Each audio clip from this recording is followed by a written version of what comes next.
It's been 2 years since the historic protests in Cuba.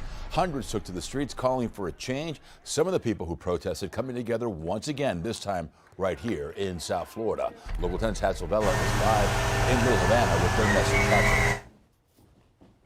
We saw several events commemorating not just what happened, but also the historical significance attached to these events, but also a way to remember that there's several hundred Cubans still in jail.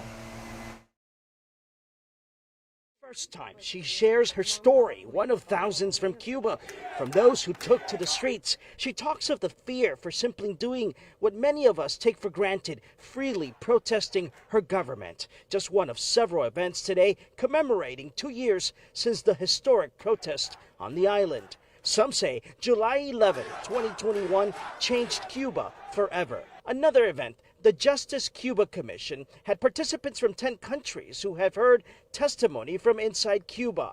I think that what we're seeing is, like never before, an international focus on human rights violations on Cuba, on the people responsible for those violations, and the willingness to pursue all legal means to bring them to justice.